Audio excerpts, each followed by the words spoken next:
అందరూ బాగున్నారండి. అందరూ ఆరోగ్యంగా ఉండాలని మనస్ఫూర్తిగా కోరుకుంటున్నాను. ఈరోజు వీడియోలో చికెన్ బిర్యానీ చేసి చూపిస్తున్నానండి. దీనికోసం ఒక అర కేజీ చికెన్ తెప్పించాను. పెద్ద పెద్ద పీసులు తెప్పించుకోవాలండి ఏయైనా. ఇంక ఇవన్నీ మనం డైరెక్ట్‌గా మనం దేంట్లో బిర్యానీ చేస్తామో దాంట్లో వేసుకోవాలి కడిగి శుభ్రంగా. ఒక టీ స్పూను ఉప్పు వేసుకున్నాను. ఒక పావు టీ స్పూను పసుపు, ఒక టీ స్పూను కారము, అల్లం వెల్లుల్లి పేస్ట్ ఒక టీ స్పూను, ధనియాల పొడి 1.5 టీ స్పూన్ వేసానండి.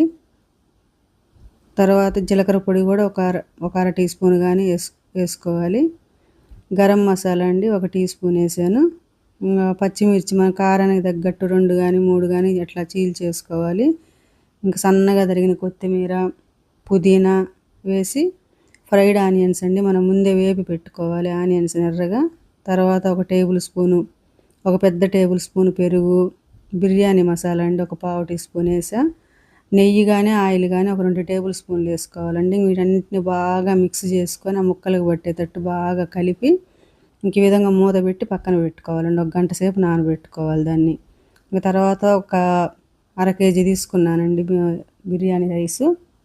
తీసుకొని ఇవి కూడా కడిగి ఒక 10 నిమిషాలు నానబెట్టి పెట్టుకొని ఇంక వాటికి పక్కన వాటర్ అండి ఒక 2 లీటర్ల వాటర్ వేసేసి ఈ మసాలా దినుసులన్నీ వేసుకోవాలండి. మొత్తం వేసుకొని బాగా మరగనివ్వాలి కొంచెం సాల్ట్ వేసి.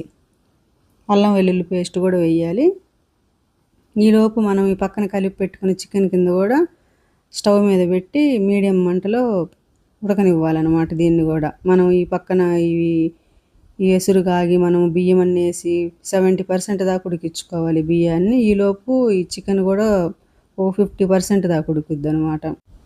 మనం ఇంక ఈ రైస్ ఉడికింది లేదా ఒకసారి చెక్ చేసుకోనండి. ఇంకా ఉడకగానే 70% ఉడకగానే మొత్తాన్ని జాలి గరిటె లాంటి దాంట్లో తీసుకొని మనం ఉడుకుతున్న చికెన్ మీద పలచగా పరుచుకోవాలండి మొత్తం రైస్ అంతా తీసి.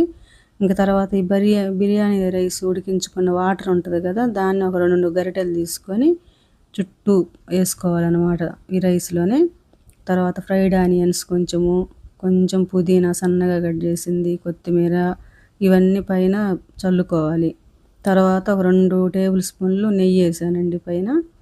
ఇంకా తర్వాత కుంకుమ పువ్వు కొద్దిగా నీళ్ళల్లో నానబెట్టేసి కొంచెం పైన కలర్ కోసం అట్లా వేసాను అనమాట.